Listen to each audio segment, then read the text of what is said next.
The Commodore was pleased when, at the age of 25, Cornel told him that he was going to marry Miss Ellen Williams, the daughter of a Hartford minister. "I have a divine mission to save that young man," Miss Williams had told her friends in explaining why she had agreed to marry the charming young hustler, and the Commodore believed she could. He had such respect for the young lady that he felt duty-bound to make sure she knew just what she was getting into. The Commodore went to call on her father.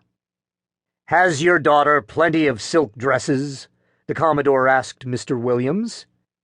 "Well, my daughter, as I told you, is not wealthy. She has a few dresses like other young ladies in her station, but her wardrobe is not very extensive nor costly." "Has your daughter plenty of jewelry?" the Commodore continued. "No, sir. I have attempted to explain to you that I am in comparatively humble circumstances, and my daughter cannot afford jewelry. The reason I ask you is that if she did possess these articles of value, my son would take them and either pawn or sell them and throw away the proceeds at the gaming table. So I forewarn you and your daughter that I can't take any responsibility in this matter." When Cornel came to his father to ask for money to build a house in Hartford for his new bride, his father was adamant. "No, Cornel, you've got to show that you can be trusted before I trust you." Several days later, Cornel's wife tried her luck with her new father-in-law. "How much can you get along with?" the Commodore asked her. $10,000.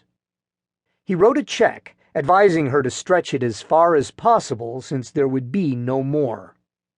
Several months later she again went to see her father-in-law. The Commodore braced himself, knowing what was coming, a request for more money. "Well, what now?" he demanded. "Nothing, Papa. Only I've brought back $1,500. It was more than we needed, and I've brought you what's left." The Commodore could hardly believe it. Cornel had been saved. He raised his son's allowance to $150 a month and then $200 a month. But unlike his brother, Cornel was never able to make his farm pay.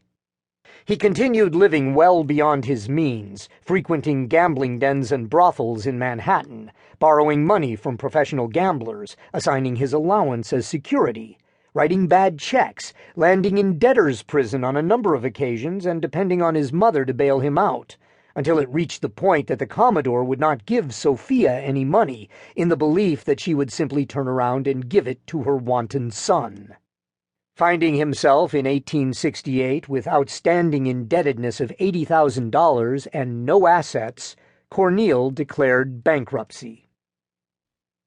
Faithful wife and tireless worker, Sophia fared no better than her children in the Commodore's eyes.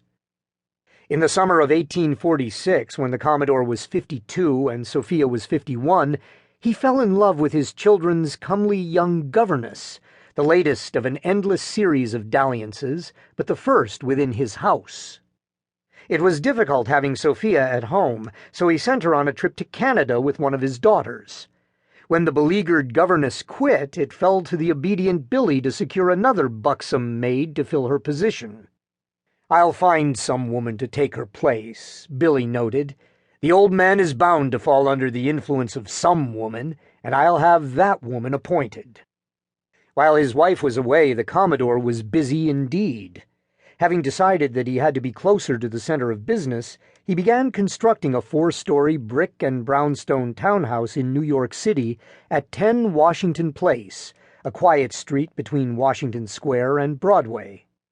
Complete with stables in the rear, the house cost the Commodore $55,000. Upon her return, Sophia, for the first time in her life, stood up to her husband and refused to leave her home on Staten Island and move to the city. The Commodore could not believe what he was hearing. Clearly the poor woman was out of her mind. The Commodore told his children that their mother, who steadfastly refused to leave her friends on Staten Island, was in poor health and